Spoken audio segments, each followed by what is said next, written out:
ব্যর্থতা, আক্ষেপ আর মিথ্যা অপবাদের আঘাতে পেকে পড়া মানুষের দিন শেষে একটাই ভরসা, সেটা হচ্ছে হতাশা। আসসালামু আলাইকুম। আসলে বিশেষ আমরা প্রত্যেকেই নিজ নিজ অবস্থান থেকে অনেক বেশি ভালো আছি। আর ভালো আছি বলেই আজকের এই সুন্দর সময়, এই সুন্দর মুহূর্তকে কাজে লাগিয়ে আমরা সোশ্যাল মিডিয়াতে অ্যাক্টিভ রয়েছি। আর আপনাদের এই সোশ্যাল মিডিয়াতে অ্যাক্টিভ থাকা বিষয়টা লক্ষ্য করেই আমি আপনাদের মাঝে আরো একটি নতুন ভিডিও নিয়ে চলে আসছি। আর আজকের ভিডিওর টপিক হচ্ছে হতাশা।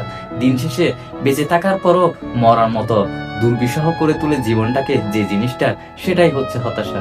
দেখুন, হতাশা থেকে আমরা সব সময় বের হওয়ার চেষ্টা করি, কিন্তু দিন শেষে হতাশায় আমরা বদ্ধ থাকার জন্য সবচেয়ে বেশি কাজ করে থাকি। দেখুন কিরকম আমরা কাজ করে থাকি। এই যে আমরা সবসময় নিজেকে দোষারোপ করি, আমরা সবসময় নিজের ব্যর্থতাকে প্রাধান্য দিয়ে থাকি। আমরা যে জিনিসে ব্যর্থ হয়েছি কিংবা যে জিনিসটা আমাদেরকে ব্যর্থ করেছে, সেই জিনিসটার কুতটা আমরা কখনো খোঁজার চেষ্টা করি না। আমরা সবসময় নিজেকেই অনেক বেশি নিখুঁত মনে করি। দেখুন, আমরা যখন হতাশায় পড়বো না, তখন আমাদের সবসময় একটা জিনিসই মাথায় রাখা দরকার, সৃষ্টিকর্তা যা করেন ভালোর জন্যই করেন। আল্লাহ সুবহানাহু ওয়া তাআলা যা করেন মঙ্গলের জন্যই করেন। আমাদের হতাশ হওয়া মানে আমাদের বেঁচে থেকেও জীবনটাকে মরার মতো অবস্থা করে তোলা। হতাশ হওয়া ইমানের পরিপন্থী কাজ। আল্লাহ সুবহানাহু ওয়া তাআলা এই সম্পর্কে একটি আয়াত নাজিল করেন। সেই আয়াতটি হচ্ছে, কুল ইয়া ইবাদিয়াল্লাযিনা আশরাফু আলা আনফুসিহিম লা তাকলাতু মির রাহমাতিল্লাহ ইন্নাল্লাহা ইয়াগফিরুয যুনুবা জামিয়া ইন্নাহু হুয়াল গফুরুর রহিম।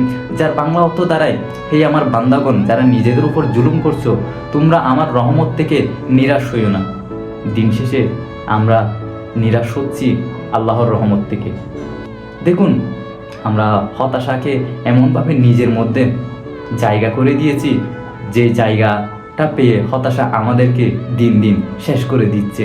আমাদের মানসিক শান্তি, আমাদের বাহ্যিক শান্তি সবগুলো এই হতাশার মধ্যেই বিলীন হয়ে যাচ্ছে। দিন শেষে আল্লাহর রহমতকে গ্রহণ করুন, এবং আল্লাহ একজন আছেন যিনি সবসময় আমাদের পাশে আছেন, এবং আল্লাহ যা করেন সেটা মঙ্গলের জন্যই করেন। এই চিন্তা ধারণা নিয়ে নিজেকে হতাশা থেকে মুক্ত রাখুন। আজকের ভিডিও এই পর্যন্তই। নতুন কোনো ভিডিওতে হয়তোবা আবারও দেখা হতে পারে। সে পর্যন্ত সবাই ভালো থাকবেন, সুস্থ থাকবেন, নিরাপদে থাকবেন। আল্লাহ হাফেজ।